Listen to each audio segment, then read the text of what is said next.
Барлықтарыңызға сәлем, менің құрметті көрермендерім.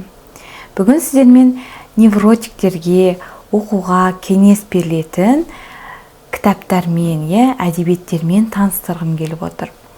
Әрине, сіздермен осы невротиктер жайлы қазақ тілді әдебиеттермен, қазақ тілді еңбектермен бөліскім келіп едім. Дегенмен, өзім қазақ тілінде осы невротиктерге байланысты еңбектерді, әдебиетті өкінішке орай кездестірмедім. Сол себепті бүгінгі айтатын әдебиеттер тізімі тек орыс тілінде болмақ. Мен сонда бір ағылшын тілді кітапты қосып айтамын. Сол себепті өкінішке орай енді аспаннан алмаймын ғой кітаптарды. Мен оқыған кітаптарды сіздермен бүгін бөлісемін. Мүмкіндігіңіз болса, әрине осы кітаптарды оқуға кеңес беремін. Ең бірінші осы кітаптар тізімін мен Карен Хорнидің «Невроз и личностный рост» атты кітабынан бастағым келіп отыр. Жалпы Карен Хорни өзінің өмірінің көп бөлігін осы невротиктер жайлы зерттеуге арналған болатын. Еңбектерін байқап қарасаңыз, Википедиядан 70-80% осы невротиктерге арналған екен. Бұл кітап не жайлы? Бұл кітап мен осы невротиктер жайлы оқыған кітаптардың ішіндегі ең осы невротиктер жайлы детальды сипаттаған кітаптардың бірі осы Карен Хорни. Бұл невротиктердің белгілері қандай? Белгілі іс-әрекетті неге жасайды? Олардың шаблондары қандай? Олар неге олай ойлайды? Жалпы невротиктер жайлы ең детальды жазылған кітаптардың бірі осы Карен Хорни. Мен осы кітапты бітіргеннен кейін қандай білім алдым? Не алдым? Нені үйрендім? Біріншіден мен жоғарыдағы жаңағы айтылып өткен білімді алдым. Екіншіден өзіме сырттай қарай бастадым. Өзімді сырттай бақылай бастадым. Мен осы себепті осылай істеп тұрмын ғой. Мен дәл қазір дұрыс істемедім. Бұл невротикқа тән шаблон ғой деп өзімді сырттай бақылай бастадым. Жалпы адам өзінің түпкі іс-әрекеттерін түсінсе, өзінің қате шаблондарын, ойларын былай түсінсе, ол 70% сол проблеманың шешімі деген сөз. Өйткені адам түсінгенде, мен қазір дұрыс жасамай тұрмын деп келесі жолы сол іс-әрекетін өзгертуге тырысады екен. Сол себепті мен бұл кітапты барлық невротиктарға оқуға кеңес беремін. Келесі кітап ол осы невротиктерге байланысты менің ең сүйікті кітаптарының бірі. Ол Альберт Эллистің және Уэнди Драйденнің «Практика рационально-эмоциональной поведенческой терапии» деген атты кітабы. Мынандай. Жалпы бұл кітап не жайлы? Альберт Эллисті осы невротиктер жайлы зерттеген болатын. Бұл кітап жаңағы невротиктердің шаблондары, дұрыс емес ойлары жайлы айтылған. Оны қалай шешу керек, шешу жолдары жайлы айтылған. Паникалық шабуыл болса, осы паникалық шабуылдармен жұмыс істеу жайлы айтылған. Сонымен қоса, бұл кітап психологтар аудиториясына көбінесе арналған. Дегенмен, жалпы қарапайым оқырманда оқыса, өзіне көп нәрсені таба алады екен. Өте пайдалы кітап.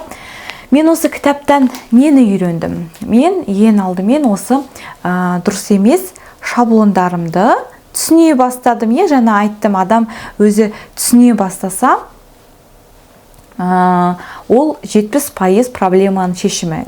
Дұрыс емес шаблондарымды түсіне бастадым. Бұл жерде де өте невротиктерға тән дұрыс емес шаблондар туралы жазылған, өте көп жазылған. Сонымен қоса нені мен үйрендім? Мен өзімді толығымен қабылдауды үйрендім. Сонымен қоса басқаны да қабылдауды, толығымен қабылдауды үйрендім. Адамдардың кемшіліктеріне, өзімнің кемшілігіме толеранттылықпен қарауды үйрендім. Бұл кітаптың арқасында. Сонымен қоса өзімнің негативті эмоцияларым, мысалы кінә, басқа адамға деген ыза сезімдерін реттеуді үйрендім.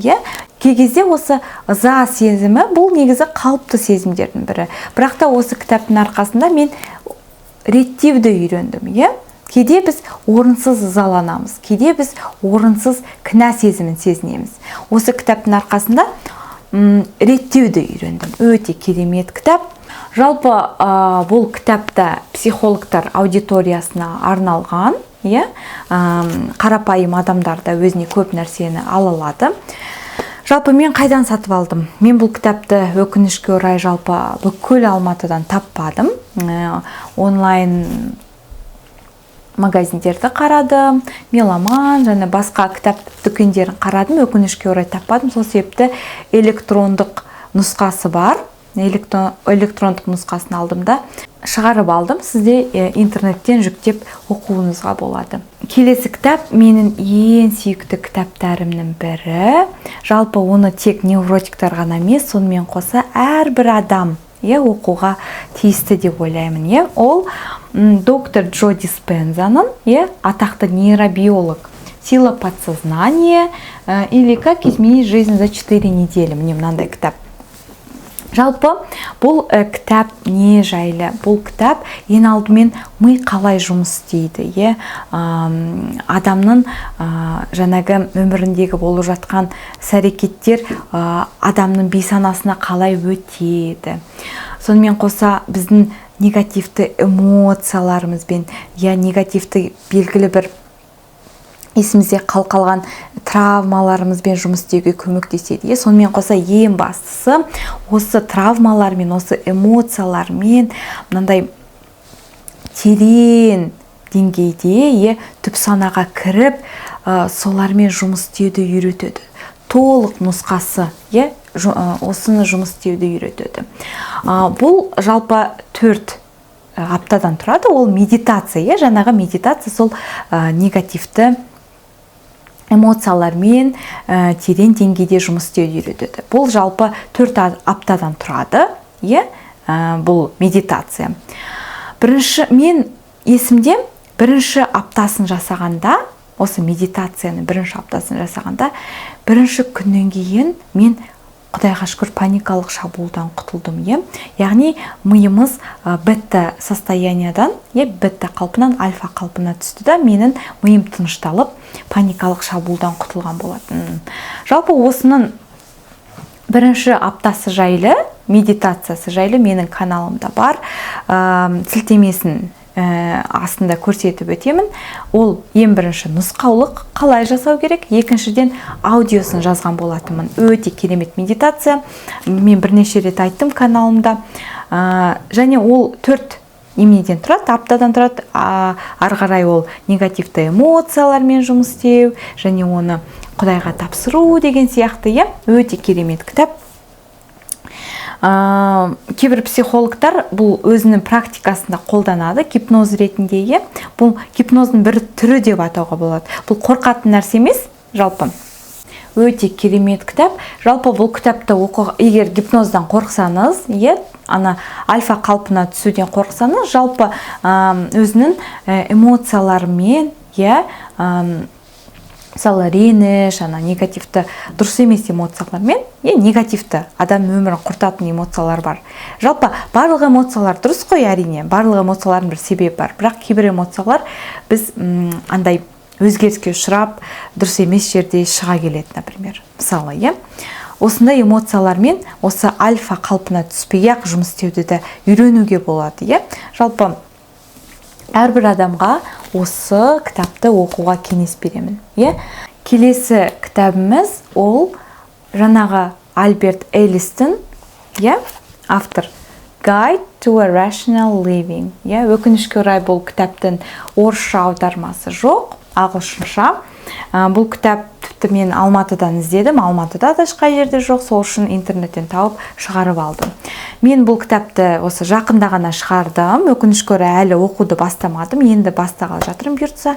Бірақ бұл кітаптың пайдалы екендігіне еш күмәнім жоқ. Себебі Альберт Эллистің невротиктер жайлы барлық кітаптары өте керемет. Мен мысалы бір кітабын ғана оқыдым, дегенмен менің ойымша барлық кітаптар керемет, өйткені ол невротиктер жайлы көп жазған.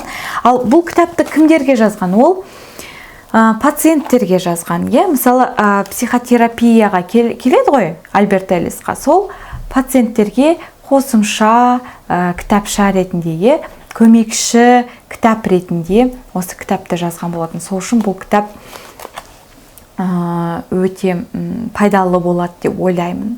Егер де ағылшынша біліп жатсаңыз, бұл кітапта пайдалы болады. Сол, жалпы назарларыңызға рахмет. Сіздерге сәттілік. Қандай да сұрақтарыңыз болса, міндетті түрде комментарийға жазыңыздар. Жауап беруге тырысамын. Қош сау болыңыздар, амандықта жүздесейік.